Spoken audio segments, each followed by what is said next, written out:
1, 2, 3, boom, we're online, everybody, including Mike here. Mike, you're online. You're now famous. You're famous Mike. You're Mike 1. Isn't that funny that I've known Mike 2 for longer than I've known you, but he gets Mike 2? He got leapfrogged. sorry, Mike 2.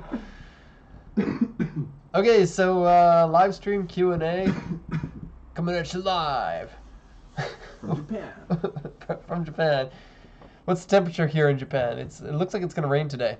I heard it, yeah. Today or tomorrow. Naoko, is it going to rain today? Maybe. That's official. Naoko doesn't care about the weather. Okay, so apparently, I didn't realize this until we started streaming. Somebody on Facebook sent me the message. Apparently, we had a live stream yesterday, and it turned out that there was no live stream yesterday because we don't do it on Mondays, but we had set it up in YouTube, and then it counted down, and it's like, surprise, there's nobody here, and everyone's like, oh no, is Derek dead? And the truth is that I'm not dead, I'm actually here, and I had just accidentally made it for yesterday when it should have been made for today, so that's just me being a little bit stupid. I had a high anxiety day yesterday, and I was pulling my hair out, and that's probably why. Yeah, so sorry everybody, sorry about that. So we're ready for questions here. Somebody says something about Adam LZ. Was watching Adam LZ and switched without thinking. Whoops, sorry about that. Sorry, Nissan R33Z2. I actually don't watch Adam LZ. A lot of people talk about him and I sub to him, but I've only actually seen like one episode or something. Maybe if I watched it more, I would get into it more. But, you know, it's hard to find the time to get into something, and if you know that a channel is going to be an investment, sometimes you don't want to really get into it like that. John Clark's been waiting 24 hours at the computer, clicking refresh, refresh, refresh. Where's Derek? Refresh. He'll be back soon. Uh-oh. Oh, no. Are we offline? No, I think it... I don't know. No, you're good, you're good. We're good. How is this pointed? Okay, so feel free to send in your questions. Mike D here, Mike 1, to the right of me is going to be writing down your questions and is going to be writing down your picks for the auctions. Make sure that you only show vehicles that are not from USS auctions. That includes HAA Kobe now and JAA because they're both in the USS group, I guess. Only 6 cars older than 1975 at auction right now, so let's have a look at what we got. An old Rolls Royce, a Ford Thunderbird. Oh, that's a little bit weird. We got a Beetle. Ooh. Oh. Okay, so we'll take a look at this one, and this will be the, I guess, the splash screen at the beginning, so when people come, they're like, oh my gosh, what am I looking at? What's that? Oh, it's a Honda Life. You know what's funny? We were talking about the Lada Niva, Mike. Yeah. And you were talking about the eyebrows? Yeah. Over the headlights? This is the OG eyebrows, the markers over the headlights for the eyebrows. If you were to make the face, what would the eyebrow face look like with these ones? Would you would you like to do that? No, I think you did it better. I don't know. Did I do that? Yeah. Eventually. Yeah, it definitely looks like he's raising his eyebrows. I'm happy to be a car. Doesn't look like it's in the best of condition, but it is cool.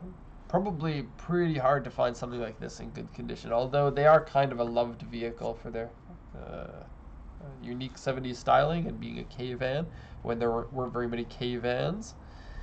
Oh. K-van.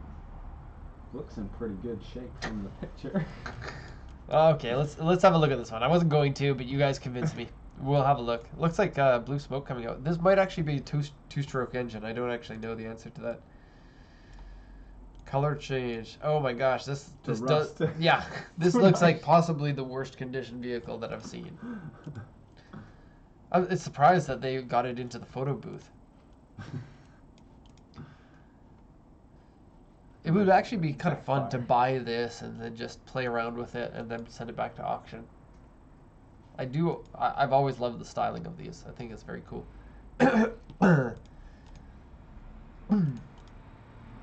So this is a 1974. Let's just pull this up here a bit.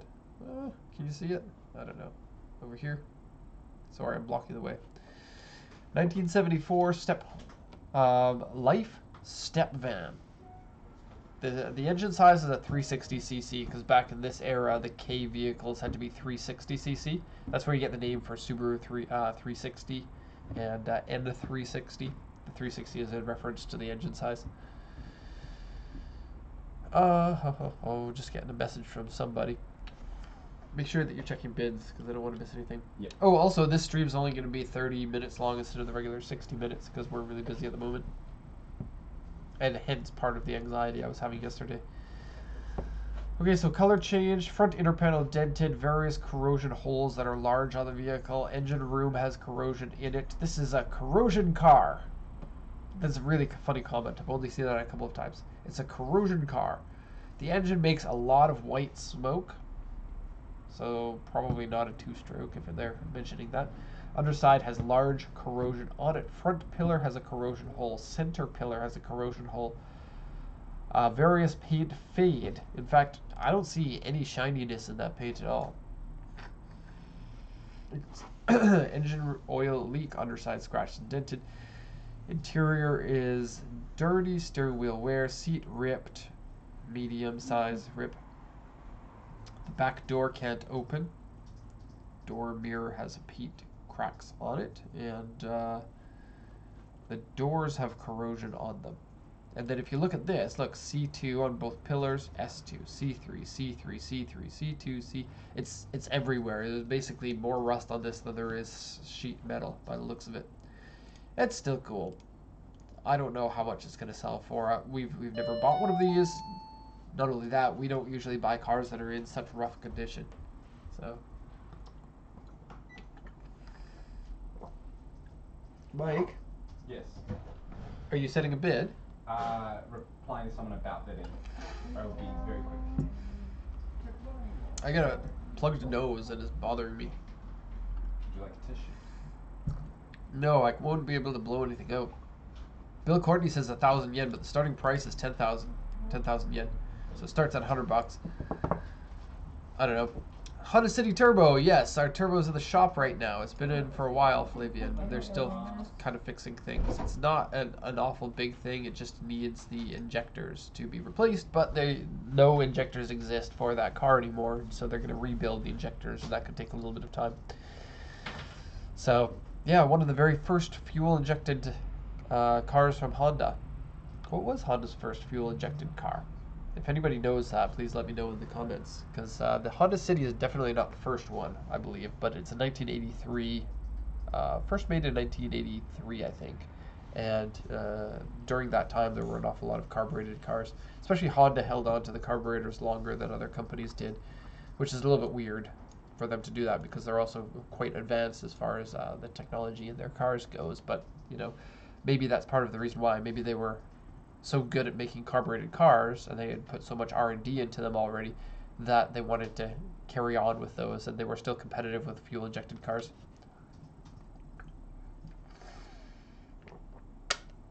Yeah, the reason why Japanese shops are so bad at finding parts, I totally find that too, especially for older cars, is that they go to parts companies, and the parts companies who supply with the parts, generally speaking, aren't very good.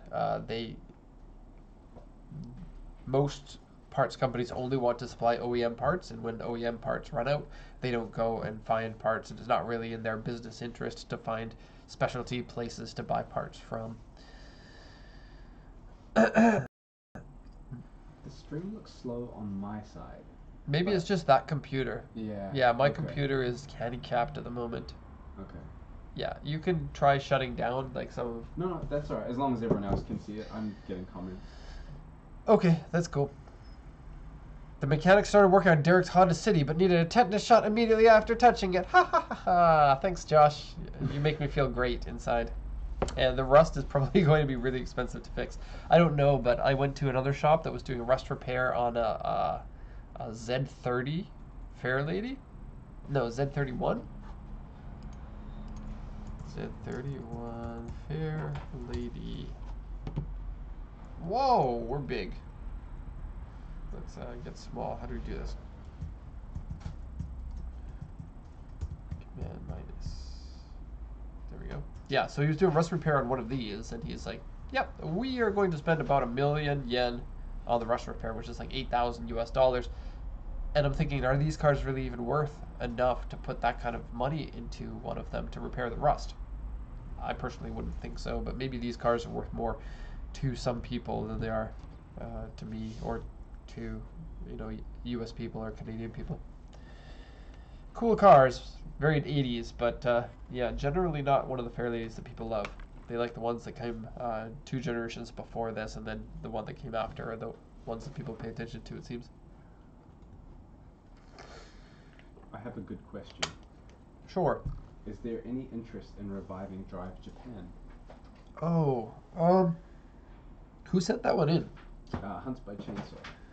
Yeah, okay, so like 2 years ago we started a YouTube channel that we wanted to make something like Motor Trend's Roadkill show, where we buy cars, we do stupid things with them, and then we sell the cars, and it's an interesting idea because it ties in with what we do. Because we can buy the cars for very cheap at auction, like what we did with the Impreza when we took it ice drifting. And then, am I offline? It says, so it's back up now, I think. Okay. Oh, it's off. Are we having problems with our internet again? Perhaps, yeah. I keep changing colors here. Green, yellow, orange, red, green. That's rough. Yeah, we may not even be able to do this. I think we're off again.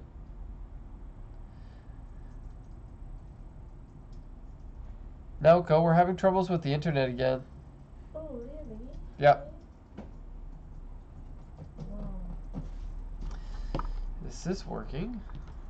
Let's just shut down all of my programs and see if that makes a difference.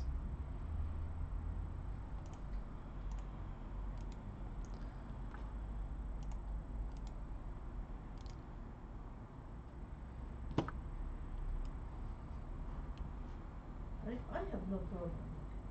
Really? Because I'm getting like as low as 10 or 100 kilobytes a second. We're back in 1994 again. I can. Mine's been struggling. And then we're up to 2.5 megs a second, and then we're down to 200 kilobytes a second, and it keeps bouncing up and down. Yeah, but it works for me. A lot of people are saying the sound is fine, but the video isn't Really? doing so well. Yeah, that's weird. So yesterday, ASMR time. yesterday, part of the reason why I was so stressed out is that our internet and our phone, both together, are in one system because it's an IP system, and it went out completely for the entire day. And try doing a business with no internet and no phone. It's not very fun at all. And so they came in and they replaced the box that we have, and then they said there was some sort of like a bad connection inside or something. So I'm not sure, because this is the next day afterwards, if this is going to be an ongoing thing or if it has been fixed, or if this is in reference at all to what happened yesterday. I'm not too sure. We're at 2,800 kilobytes a second, 2,500 kilobytes a second. Maybe we're going to be okay now. I don't know. 30% CPU, we're at 60 frames a second, and we've been live for only 2 minutes. I don't know, maybe this is going to be okay. Anyways, back to the question from Hunts by Chainsaw. I'm just going to move this so that I can see what our kilobytes a second is at all times. I like that question from Seabass, but first I want to talk about the Drive Japan, Let's Drive Japan channel. Okay, so I can't remember, I don't know exactly what you guys have seen, so I'll just start from the beginning. So our channel, the Let's Drive Japan, we wanted this to be a channel that's kind of like a fun car channel in Japan, and there's not really a lot of channels out there that are like that. There are a lot of car channels, but not very many from Japan that are done in English about Japanese cars, and then it works in very well with our business strategy because we do exporting from auction, and then if there is a lot of people viewing this channel, then they may be interested in buying cars from Japan and exporting. The reason why it failed is multifaceted, as these things are generally pretty complicated, and the reason why we don't want to do it again is because there's a high chance that we would fail, and if I'm going to do it again, I don't want to be in a situation where we would have to fail. And so, I could go through a couple of the reasons why, like, for example, for me, not being a natural on-camera type of guy, it's a little bit stressful for me. It's also expensive, you know, buying cars and selling cars and having the camera equipment. It takes a lot of time. With the editing now that we have Mic 2, it's nice, but I'm also kind of picky about how I do things. And if we have a channel that's going to be worth it, a Drive Japan channel to be worth it, the editing really needs to be top notch. And it's hard to find top notch editing when you're not going to be paying top notch money for it. And so there is that. And then another part of it is because we did it together with Paul previously.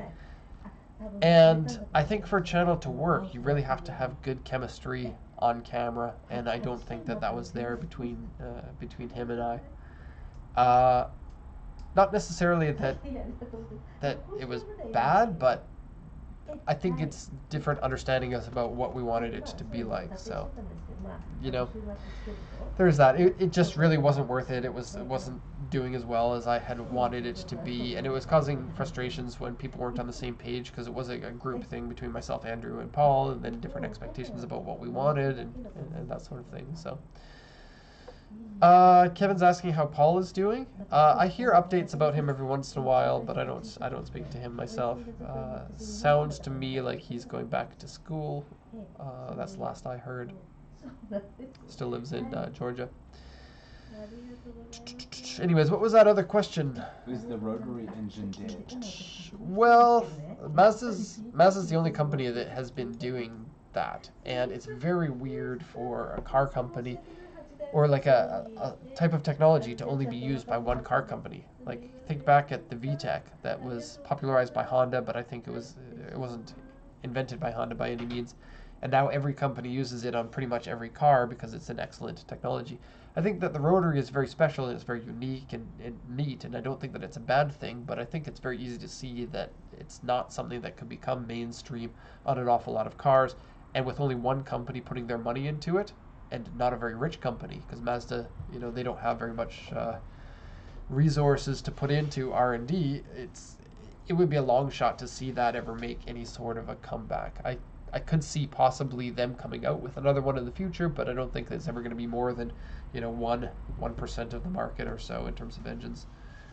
I had heard that Mazda was planning a hybrid rotary engine. I have heard a lot of things about various things that never come to fruition about Mazda and the rotaries. I think what it is Mazda knows that people pay attention to rotary news. Yeah. And news outlets, of course, they want as many people looking at their articles as possible, and they know that if you put rotary on there, then so Mazda keeps feeding the machine, and then I don't know. I don't know. A hybrid rotary that would be an even longer shot, I would believe, than a rotary sports car. And I would love to see another one. I just, you know, it's probably unlikely. Would you like a car? How much is it to ship a car to Canada? It's 12,000 yen plus $80 per cubic meter. And so that regular size car is going to be about 1,400 Canadian dollars or 1,300 Canadian dollars or so, depending on the size. Mazda and Ford used to have a relationship, but not anymore. Would you like a Mitsubishi Jeep? Yep. Send me one. CAA Tokyo 30284.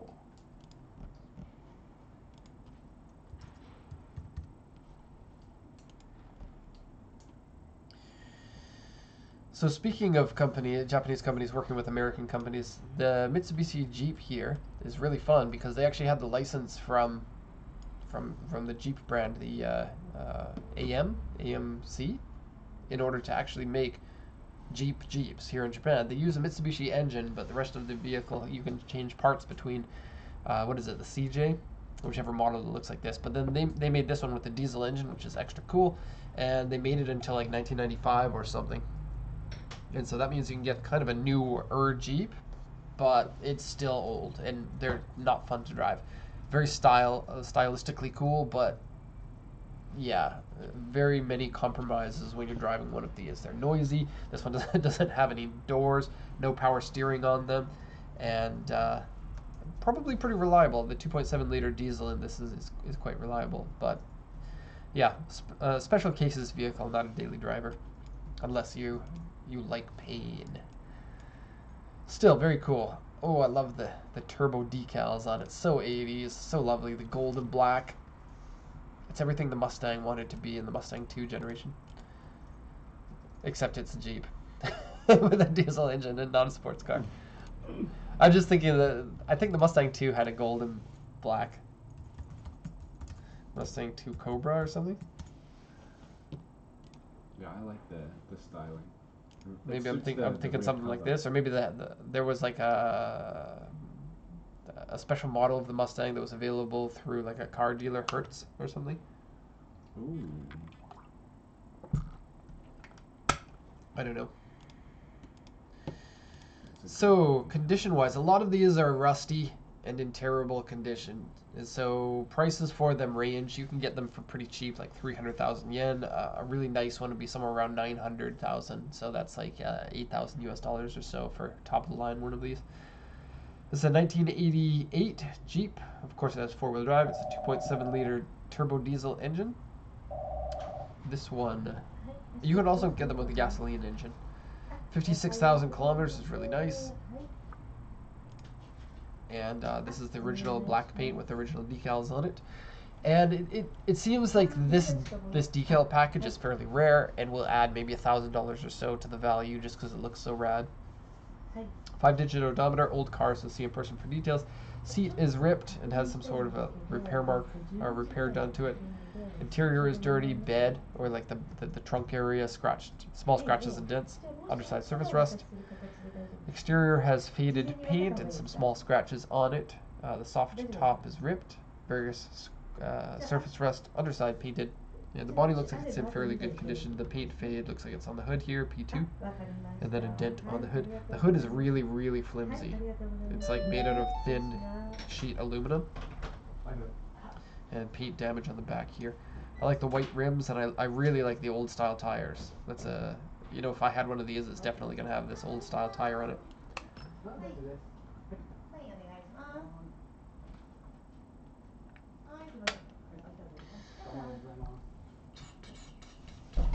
Sid the Gamer says, I know Toyota used a JZ engine in the Lexus IS 200 in Altezza, but I've never seen one for sale online in Japan or otherwise. So in the US, they got the non-turbo 2J engine put into it. They never got a turbo JZ in any market. In Japan, you could also get them with the 2J non-turbo. If there is one with the turbo, it would be swapped, and if it's swapped, there's not going to be an awful lot of them out there, so good luck finding one for sale. You might be able to find one for sale, and if you do, you probably pay less for that than it cost that person to put the engine in it, so it could be a deal, so you're going to want to jump on it if you see it. That said, it would have to have pretty severe modifications, and a car that has severe modifications like that will typically be harder to maintain over time unless you really know the person who owned it beforehand and have all the paperwork and everything.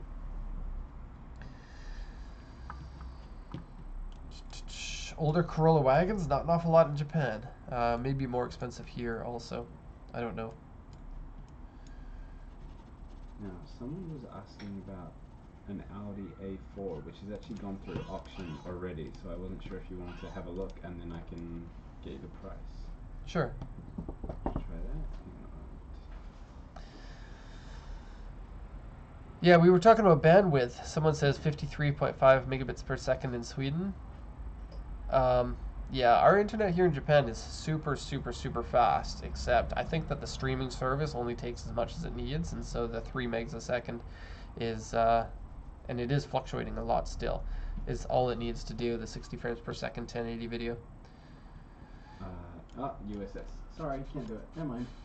Different car? You want an Yes, we export to Australia. We don't do it very often, though, just simply because we are popular in some markets, and those markets perpetuate the popularity. So when one person buys, they tell their friends, and then 3 people buy and they tell their friends, and then we get bigger in certain markets because of that. But we very much like dealing with the people in Australia, as long as they're not going to call us and tell us to F off. Right, Mike? Mike, do you want to tell that story? Sure, why not? Okay, but you can't actually say the F off word on stream because we are a family-friendly channel. Yeah. Do you know? I quite like the way you tell it, but anyway. Because it's so funny. I'm wheeling. Yeah, we have never in the almost 12 years that we've been in business had a customer tell us to F off, and then this one time the very, very smallest thing, it's not even something that we did wrong, and this guy's like, I want you to F off. Yeah. Well, I tried to put him on hold because we were bidding on a car for one of our customers. Are you gonna be on camera? Sure. Yeah. Look how clean our office is. Yeah. I can't get this straight. Whoa. Wait, which way is the right way? This way? Yeah. So we were trying to bid on a car for one of our current customers, and I had a phone call, and I said, "Oh, if you just wouldn't mind waiting just a moment, I'm bidding live on a car. I'll be with you in a second." He's like, "No, I'm calling from Australia." I was like, I understand, but I have to bid on this car live. Like, we get only a few seconds to do it." And then, got told to F off, and the phone was hung up. So, and then he rang again, but maybe that could be... He just wanted to tell you to F off again. Yeah, so he calls again, and then Mike's like, "Oh, were you the person that called earlier and then hung up on me?" Yeah. And he's like, "Yeah, well, it's so rude of you to talk to your customers like that," and starts trying to walk back on this, and then Mike's like, "Well, I'd be glad to explain to you in more detail. I think there's maybe a misunderstanding here," and then he does it again. He's like, "Well, F off." Yeah. And it's funny, this morning I was looking at your phone, and it has the phone number of the Australian guy on the phone, so that when he calls, you can see the call display and know it's him. Exactly, yeah. I'm ready. I'm ready funny. for him. Yeah, I have had experiences like that in the past, but never with this company, and it's crazy. Cost to ship to New Zealand. With New Zealand, you have to get a special inspection before the vehicle can ship, and you pay for that inspection and the cost of shipping in New Zealand, so that you're not getting marked up. And I believe the cost is a flat fee cost for most cars. And I think it's around 1,600 New Zealand dollars. I think so. Around that. With the 15-year rule, I won't be able to pick up a 997.1 until 2022. Will Japanese prices drop by then or increase? I see C4s for 4 million Japanese yen. The 997 will drop in price. The air-cooled ones will go up in price. I don't think a 997 is going to increase in price before it reaches 25 years old. I think that the increase of that will be somewhere between 25 to 35 years old. Still, these days, people want the air-cooled ones, and they're going to pay exponentially more for those. While Porsche people buy those when they can, they'll flood into the other generations like the 996, 997, 991 once they get priced out of the market. But I think there's a lot of time before that, because there are a lot of air-cooled 911s still available. Do you ship to any port in the U.S. or just specific ones? We can ship to any port that has roll-on, roll-off service for used vehicles, which is about 10 ports around the USA. So we can pick the one that's closest to you based on your location, or you can ship to any one based on your preference. Wouldn't it be funny if that Australian guy was in the chat right now? And he's like, "Oh, well, you guys can all just F off." Yeah, Bill reminded me that we only have 2 more minutes to go, which is okay. I got a lot of work to do. So we got any more questions for the very end? We only looked at 2 cars in the entire stream, so. Yeah, I mean, 30 minutes is not very long. And we've had some stream issues, which might... No, I don't know. My one's... Yeah, ours, it's still bouncing around a little bit. I don't really know. I don't know this computer stuff. It's frustrating to me. Okay, so yeah, Mike, do you have anything? Do you have anything for me? Are we done? Are we done here? This sounds like we're going out on a low side. We got the highest amount of viewers. Look at this, it went up, and then it crashed. Let's see. Look at that. Oh no! Oh, we like watching Derek. Oh, there's stream problems. Let's get out of here. It's Derek is having problems again. How come he doesn't get his... I'm gonna go ring him and tell him to F off. Yeah, please don't ring us and tell us to F off. We love talking No, to customers. if you want to tell someone to F off, make sure that you call Mike, because I'm going to have less patience than him if somebody does that. Okay, so yeah, we're going to end here. Thanks everyone for joining. Sorry about the yesterday's problem with scheduling a stream and then not showing up. That was definitely my fault for accidentally scheduling that, and then sorry for the issues with our network this time. I think from now on I'm just going to reboot the computer so that it's a nice fresh reboot every time that I use it, instead of just like leaving the computer on at all times, which is what we currently do. But hopefully that fixes it, and hopefully by next week we'll know a little bit more if our internet is going to have issues ongoing. This is a little bit crazy though. Like for it to go down to like 100 kilobytes a second is crazy. Even 1,000. There, we're down to 100 again. Not cool. 52. That's our lowest. It's a record. All right, everybody. See you again next week. Hopefully, no streaming issues next week. And talk to you later.